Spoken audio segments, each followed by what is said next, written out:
Hello, my name's David Seaman, and this is the Three Lions Podcast.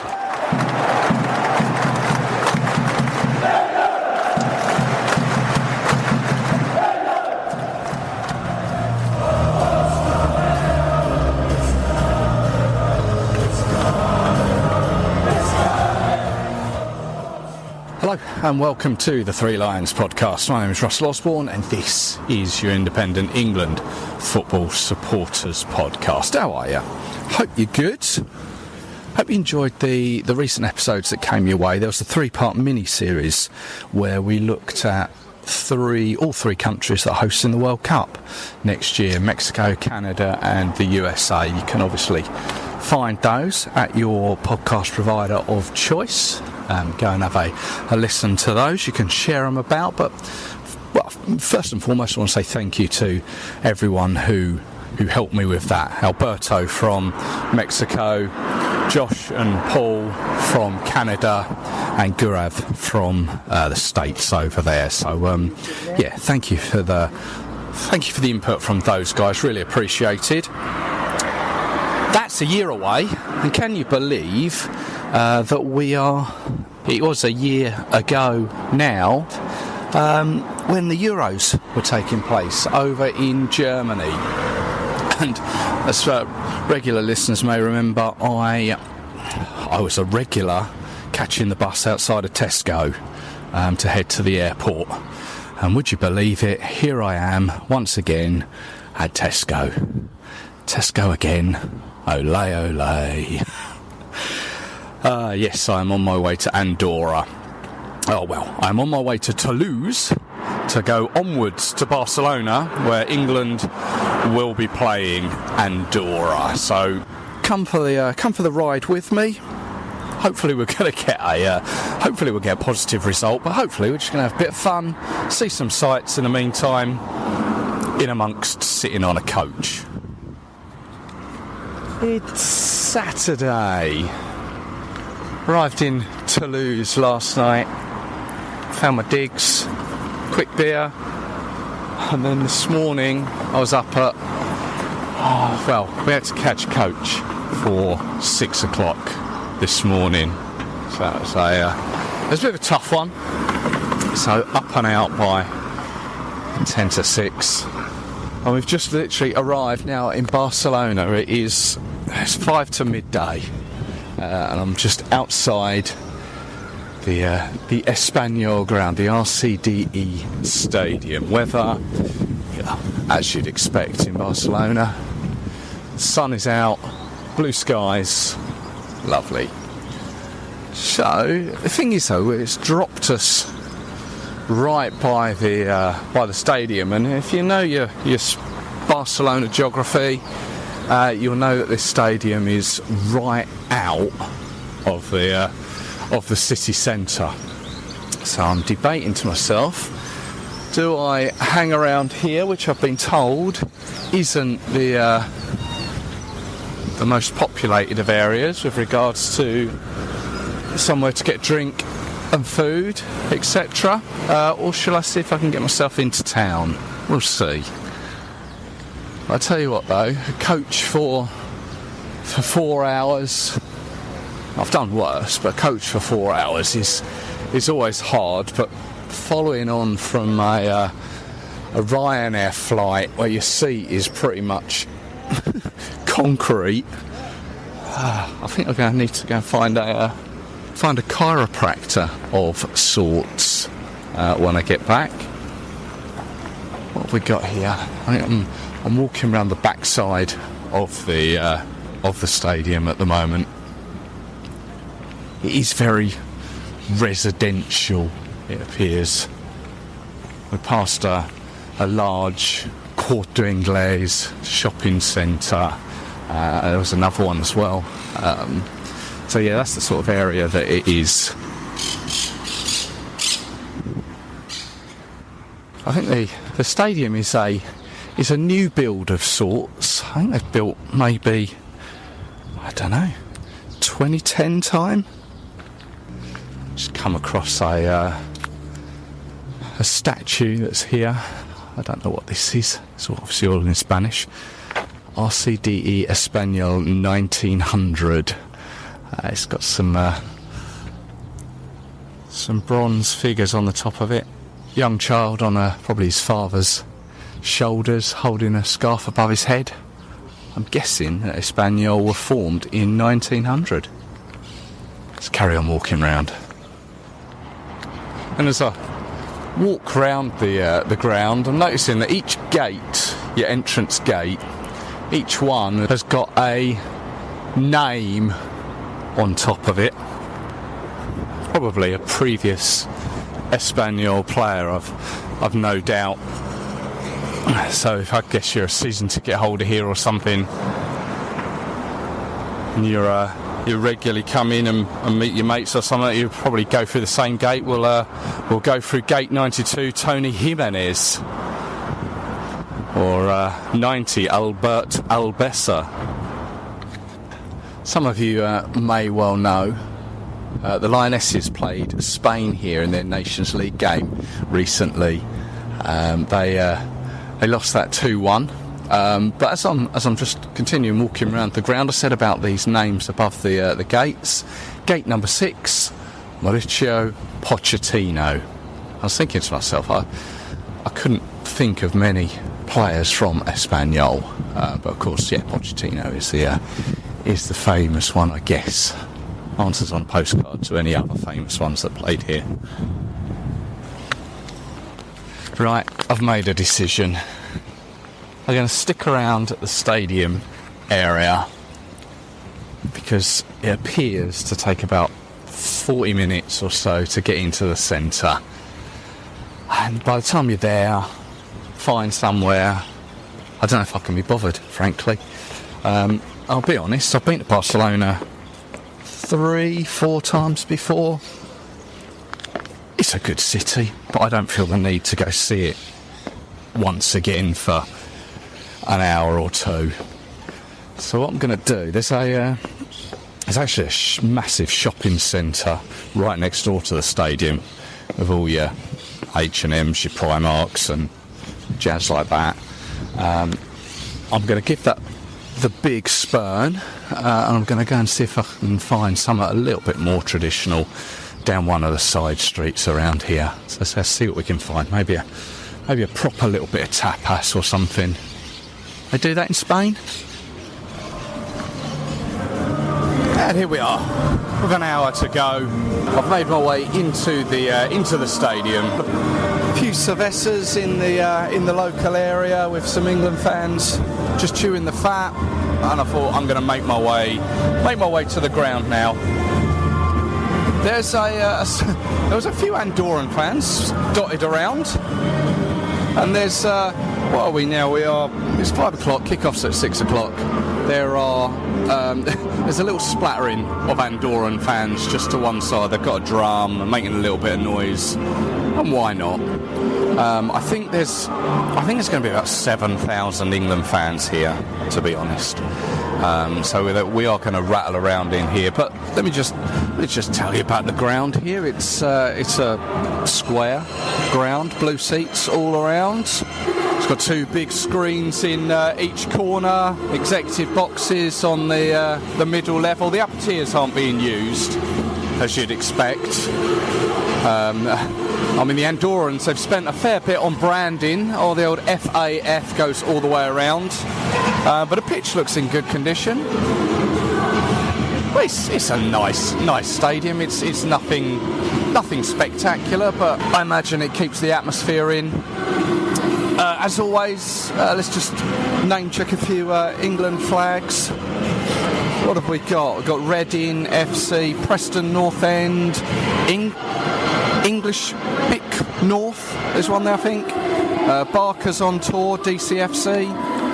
It's at Derby County, I guess. Coventry, Armit. There's England fans dotted all around, really. Every available piece of space is being used by England fans for St George's crosses. It's just been a relaxed afternoon, really. At one point, the the people who are running the bars came round and said any glasses on the table, any beers in glasses had to be put into plastic containers. So the police have obviously had a say in that, which is nothing worse than having a cold glass and then having to transfer your drink to a plastic one.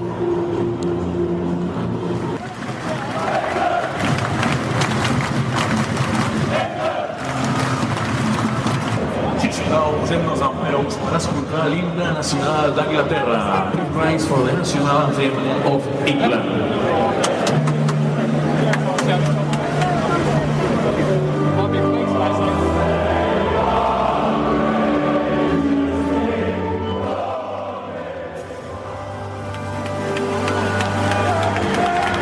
That's the Andorran national anthem done. The team lining up, holding each other's shoulders there. They were swaying to the anthem, which was, I don't think I've seen that before, not in domestic football or in international football.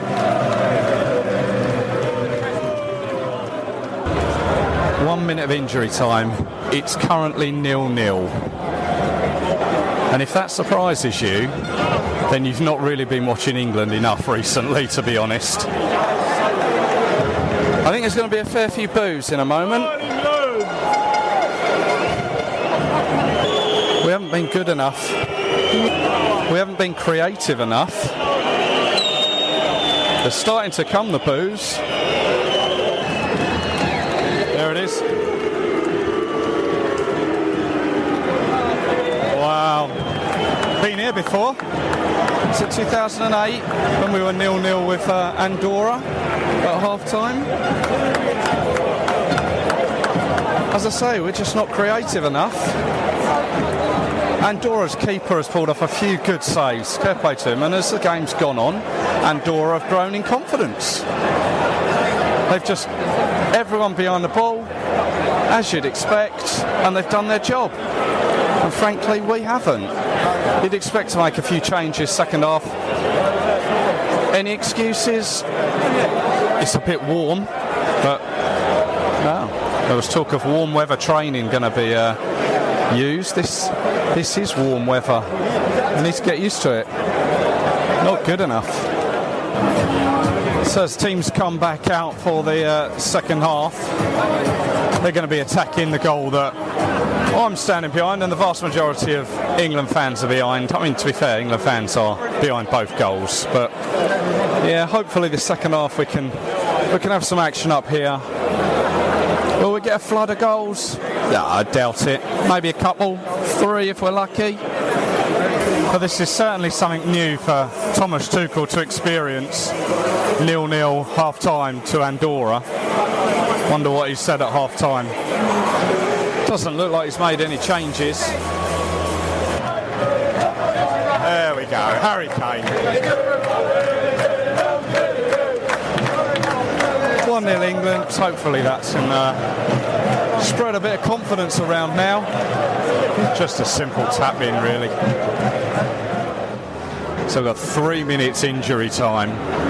It's still 1-0. Andorra have got a player called Ian, and this is what it's come to, that England fans are cheering for an Andorran player called Ian. This has been horrific. And now Andorra can sense something here. Well, I don't know what they sensed, but they didn't get anything from it.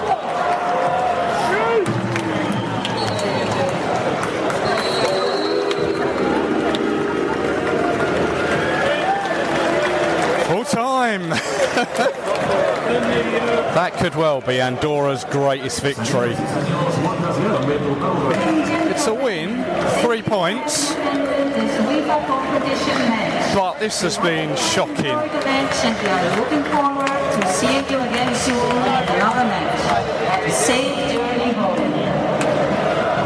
I worry about Thomas Tuchel. Previous games of sort of the Albania, the Latvia game, he was quite animated on the side of the pitch. I mean, he stood up a couple of times in this one, but for the vast majority of the game, he just sat there. Kane comes to I'm surprised at the applause that the England fans are giving to the players, but Cade leads them over. Hi Russ, CJ Joyner from Block 109 and Coventry. The weather was good. I'll see you Tuesday. Yeah, hello Russell, this is Marco from Germany, your German branch. And yeah, my voice note for your podcast about the performance of the last game. Yeah, as I said before in former times, Tuchel is walking on a very, very thin line and thin rope, and I think we will see what will be the performance in the next games.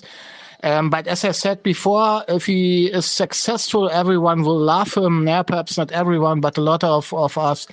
But when he will continue with this bad performance, yeah, I don't think that there will be success for the World Championships next year. Yeah, that's my opinion. So we will see what the future will bring to the English football team. Bye-bye from Germany. You know, there's a saying about following England away. Probably applies to probably any other international nation when you follow them away. Never let the football spoil a trip. It's one of those little things that I've learned over the years, and I think that really applies to yesterday. Gosh, it was awful. I haven't seen the reaction back home on the telly yet. I'll wait for that later on, because I got back to Toulouse this morning. I think it was 20-3. We left at just gone 9 o'clock after the game last night. I'm on the coach again for 5.5 hours or something. So yeah, a little bit of a lie-in. Gone and got myself a croissant and a coffee, and I've just had a wander through the streets of Toulouse, through the city centre. There's only so much I can see before I have to go home.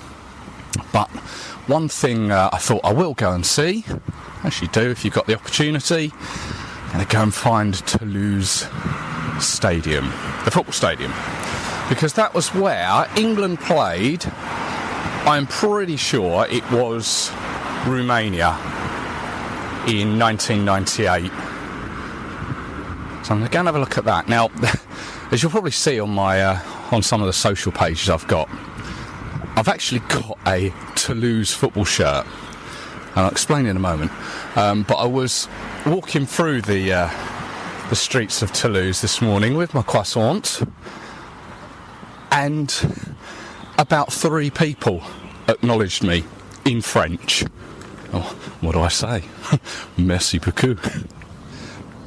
I'll tell you, the only reason I have a Toulouse football shirt is because this particular one has got the sponsor RMO across it, and some French writing underneath that. RMO used to sponsor one of the cycling teams in the Tour de France. I don't know if they still do. But basically, RMO are my initials. And I thought, is there any other football team with a sponsor of your initials? So I thought, well, for 40 quid, I'll have that. And having never been to Toulouse before, why not? Let's wear it. Let's go to the stadium. Let's get a photo. Now the stadium, if you ever look on Google Maps, you'll see that it's actually on an island. So I've walked all the way along the river from the city centre, along the river. I believe it's called the Garonne. I have to excuse my French pronunciation. But it splits in half at one point to form this island. And the island is where Toulouse's stadium is located. I'm just approaching it now. It would probably help if I knew what the name of the stadium was. Here we are. Is this Toulouse Métropole? Stadium de Toulouse. And it's white and purple colours.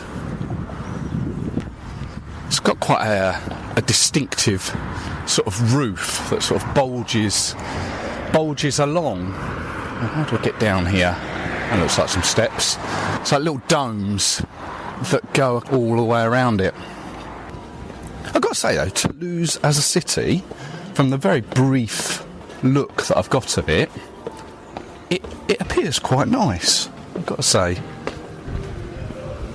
I think you could probably come back here and spend a couple of days mooching around, looking around, and then move on to, I don't know, somewhere else. Where can we go here? Access piétons, access by foot. I think, as you would expect on a Sunday morning out of season, there is no way that you can get any closer to this stadium. It's all locked up. That's right, we've got a couple of good photos. Interestingly, there was there's like little pitches dotted all the way around it, open to the public. One of them has booted their ball right over the fence, and I had to kick it back to them. Bit of pigeon French involved. They loved my keepy uppies. Before I booted it back in, Peter Kay style. Have it. Oh my word. So, I remember going to school, France, on a French trip, and late at night when we came back from wherever we'd been on this trip, as school kids, we turned the telly on in our room, and there was French TV, if you get my drift. The French are renowned for their, well, they certainly were, back whenever this was, for some racy TV, shall we say. I've just walked around the corner, and there is a massive, like, it looks like a brick wall, the size of an advertising billboard, and on it is just the France 98 logo. France 98 World Cup logo. Now that is French porn. That is superb. It's just such a shame I can't get in there. There's a guy cycling across. How's he in there? That would be amazing to get a photo up with that. A photo from this bridge is going to have to suffice. That's beautiful. If you're of the age when, like, France 98, what it meant to you, that is iconic. And it's got like a French flag just sort of flying in front of it. I'm going to put this up on the old socials. And I've just seen behind this this sign, there's a large 2007 Rugby World Cup that was held here, slightly hidden away behind the trees. Oh, hang on, and just also behind the trees. Why is it hidden there? There's a large wording, UEFA Euro 2016, of course. It was a host stadium during the 2016 Euros. UEFA Euro 2016, UEFA in blue, Euro in white, 2016 in red. Of course, the French colours. Le tricolore. That's just a shame I can't get any closer. As I say, if you get a chance to come to Toulouse, nice city. And if you can get a game here, go for it. And so with that, let's head on to Nottingham.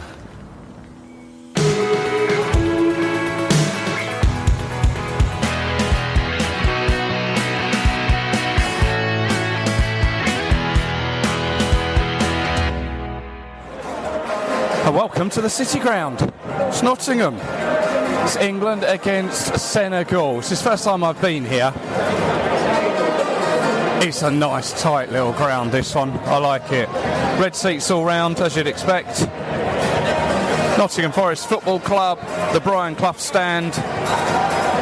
I'm in the Trent end. I am, what am I, 10 rows behind the goal. Already filling up with quarter of an hour to go. It's an old style ground. You've got one big side stand along the touchline. Behind the goal is still double tiered. It drops down to a single tier, and then opposite the main stand where the dugouts are now is just one single tier. But it's a nice tight little ground. Liking this. As he goes for the Senegalese lineup, let's just go for the England lineup. Dean Henderson is back in goal. We've got Kyle Walker, Declan Rice, Levi Colwill, Harry Kane, Gordon Eze, Lewis Skelly, Shalabar's in for his debut, Conor Gallagher and Bukayo Saka. And there are plenty of England flags dotted around. We've got Old Faithful, Bolton, Stuart Wendy, Norwich City over there, Durham, Jepson on Tour. There's Port Vale one. There's always a Port Vale flag. There's a Nottingham Forest flag, as you'd expect. Plymouth. And there are a lot of England shirts, which I'm really pleased for. England Shirt Day seems to have caught on. Made some good progress with that, and I'll tell you about that in a bit.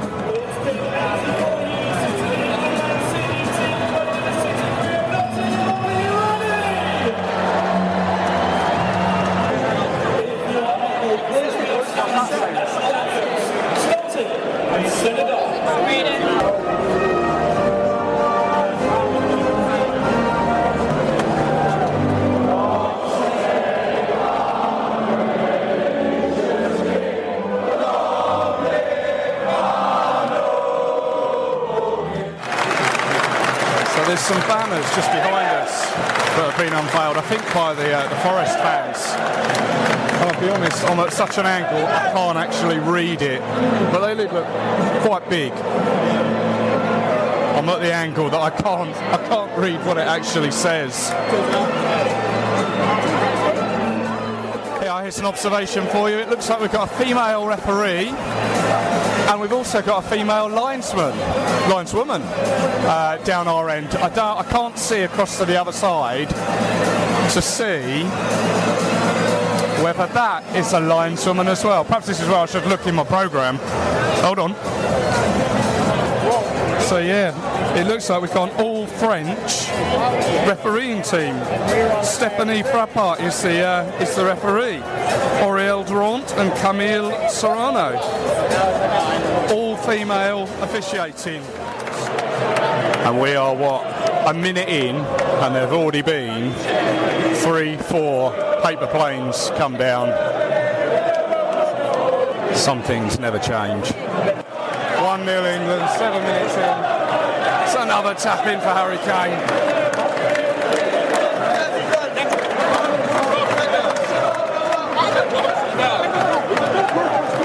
Applause rings out for a young lad, Harrison, who lost his life recently. 26 years old. And on the 26th minute, the City ground applauds.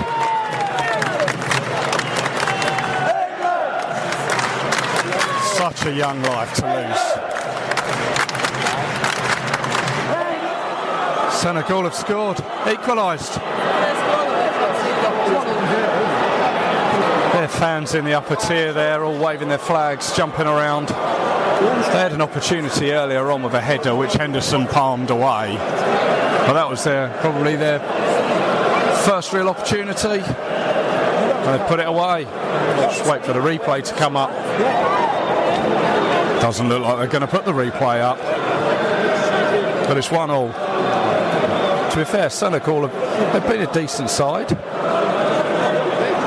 Happy to have the ball, knock it about. And they come again. Half time, 1-1. Senegal deserve their goal, to be honest. It's a fair reflection, I think, at the moment. 61 minutes in and Senegal have taken the lead. It's 2-1. We are awful. People beginning to leave now. Before today, England have never lost to an African nation in a competitive match. 21 games they've played, and now they find themselves behind with an hour gone. Jude Bellingham's got us back in this. 9 minutes to go from a corner. Jude Bellingham smashed it home. Senegalese aren't happy though, they're not happy.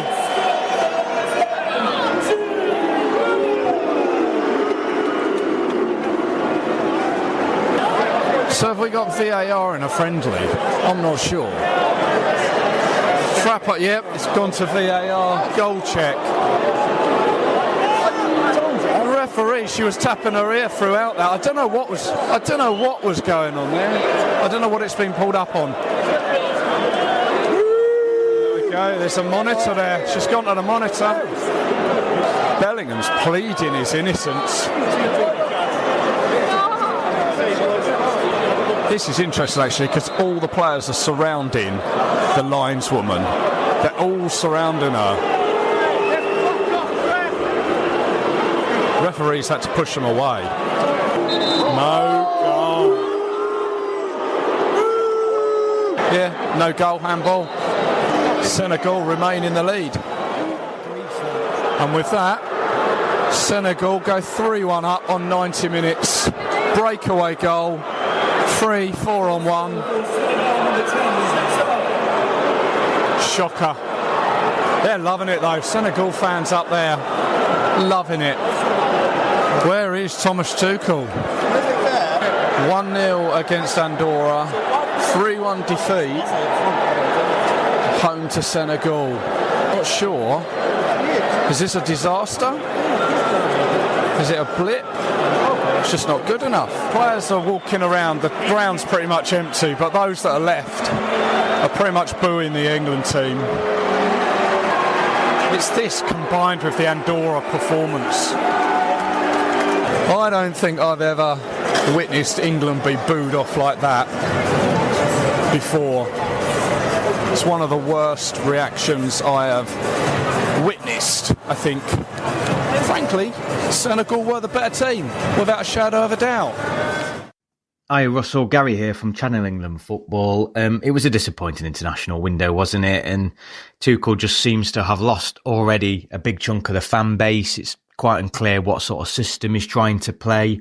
I think the Andorra game is probably what's going to cause him most issues, or caused him most issues. And people accept losing friendlies. Senegal were a good team, but I think sandwiched next to that Andorra game where, 1-0 away against Andorra is embarrassing. There's no way around it. And I think it's just, it's left a really bitter taste in the mouth, particularly as we're waiting 2-3 months for games all the time. But Serbia away is all that matters. I mean, the Andorra game was all that matters. We won. But Serbia away now looks a really tough test, doesn't it?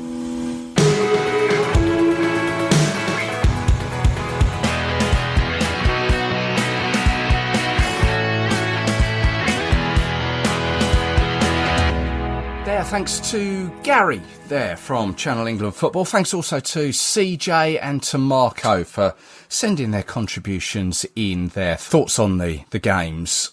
I mean, 2 games, not the best, let's be frank, but an enjoyable weekend away in Toulouse. First time in a long time that I've been up to Nottingham. I enjoyed wandering around there, just seeing the city centre once again. Saw the Brian Clough statue. Yeah, as I say, never let the football spoil a trip. Now, you may remember on that preview episode, I spoke with Adam Mollison from the Tricky Talks podcast. I met up with him prior to the game. You may also remember what he said about the view of the City ground. I should have recorded this bit whilst I was there, but I forgot. But he was right. You cross the bridge over the Trent and the stadium just comes into view. It's got its grass banks sort of rolling down to the river. It's a large river, the Trent, quite wide. And apparently, the further you go up, it gets even wider. And on the day, Tuesday, the sun was out, loads of people milling around. Great view of a stadium. I see what he meant. And as I say, for the game, or games, they weren't the best, but positives, well, the one that was important, the Andorra one, next year, when we look back at the table, it'll be down as a victory. Add it to the 2 previous victories against Latvia and Albania, means we have 9 points from 9. 9 points from 3 games, no goals conceded. Harry Kane scored for the 3rd and 4th consecutive games, which is the first under a new manager. Something no one else has ever done before. We saw the debut of Trevor Chalobah. Was it a positive? Well, it showed us what he's like. I'm not sure he's going to be pulling up trees in the future for England, I have to say. You never know. Give him another go. He might turn that around. But we are top of the group. There's your positives. The negatives, clearly both performances. They both lacked energy, passion, creativity, you name it, it was probably missing. And I mentioned about Kane, like scoring for the 3rd and 4th consecutive games. Who else is going to be scoring? I'm not sure. Ivan Toney only came on in the, if it wasn't injury time against Senegal, it was on the 88th, 89th minute. Why did he come all that way and only get 2-3 minutes? Very strange. Clearly things need to change going forwards. I felt that as a team we're just too rigid. Not much in the way of flexibility. It felt we're just going through the motions, and that's not good enough. Obviously, things can change. They can change quickly. They can change in a blink of an eye. But if the World Cup was to begin tomorrow, I just don't see us causing too much damage. A lot of people have mentioned about this June window. I mentioned it before that it's a strange one. People have said it's not been the most successful for England in recent years, and I dug a little deeper on that. This time last year we beat Bosnia at Newcastle, then lost to Iceland. 2023 we beat both Malta and North Macedonia. 2022 is probably the one that people refer to when they're saying about this June window. It was the disastrous one of 4 games in the Nations League. There were the 2 defeats to Hungary and the draws with Germany and Italy. 2019, we had the Nations League finals in Portugal. 2018, there was the pre-World Cup friendlies against Nigeria and Costa Rica. I don't think they're actually as bad as people make out. I think it's more the fact that they're generally friendlies, and the pace of them come end of season are just a little slower. I mean, this time next year, it will be a World Cup year. Providing we get there, then we'll obviously have another couple of friendlies. So maybe expect the same next year. Which brings me on to the World Cup. You may remember previous episodes, I sort of ran through where we stand with the World Cup and who's qualified. I thought, yeah, let's do that again. Now, we now have 10 nations qualified. 13 if you include the hosts, Canada, Mexico and the States. Japan were the first to qualify, followed by New Zealand. Then came Iran. Then came holders Argentina. Uzbekistan qualified recently during this international window, as did South Korea, as did Jordan, Australia, Brazil and Ecuador. Uzbekistan and Jordan, 2 debutants. And with Brazil qualifying once again, means they've appeared in every single tournament since it began in 1930. It'll be a cold day in hell the day Brazil don't qualify for a World Cup, I think. But the current qualification, as it stands at the moment, let's start with the AFC, Asia. There are 8 direct spots and 1 inter-qualification playoff. The third round was completed during this last international break. 6 nations qualified. They were made up of 3 groups of 6. The top 2 went through. That's those 6. Now, places 3 and 4 head into phase 4 of the qualifying. So in those 3rd and 4th places were the United Arab Emirates and Qatar from Group A, Iraq and Oman from B, and Saudi Arabia and Indonesia from C. They will be divided up into 2 groups of 3. The winners of those 2 groups will qualify. The second place goes into the 5th round draw for the chance at that inter-confederation playoff. Talk about long and drawn out. Let me just quickly touch on one of those matches. Palestine against Oman in Group B. Played in Jordan, for obvious reasons. Now, a win for either side would have put them through to that 4th phase. Going into the game, Oman, they were a point ahead.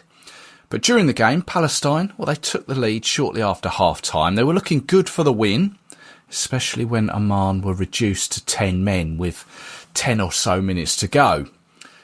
Then deep into injury time, Oman were awarded what appeared to be the softest of penalties. Now, there was VAR there, but it wasn't called upon. And subsequently, Oman equalised and took that 4th place for the 4th round. The Palestinian FA have complained to FIFA and the AFC, but it appears to have fallen on deaf ears. And this was followed by a recent story that FIFA removed a Club World Cup promotional picture of a player from Al Ahly because he was wearing a Free Palestine bracelet. I mean, I'm in danger of breaking my own no politics rule on this podcast, but come on, you don't need me to tell you that FIFA is one dodgy outfit. Let's move on to CAF, the African Confederation. Now, there were no match days this recent break in Africa, hence why Senegal played 2 friendlies against us and Ireland, incidentally, who they drew 1-1 with. Africa will contribute 9 sides to the World Cup, and 4 will have the opportunity at the Inter-Confederations playoff. As it stands, Egypt, DR Congo, South Africa, Cape Verde, Morocco, Ivory Coast, Algeria, Tunisia and Ghana top their respective groups. They all return to action in September. CONCACAF, with the 3 hosts all coming from this confederation, it leaves only 3 more direct spots available, and then there's 2 playoff spots. Now, they completed their 2nd round this last window. 12 teams finished 1st or 2nd in their groups. Now, Bermuda, Costa Rica, Curacao, El Salvador, Guatemala, Haiti, Honduras, Jamaica, Nicaragua, Panama, Suriname and Trinidad and Tobago. They all head into the 3rd phase, where they'll be drawn into 3 groups of 4.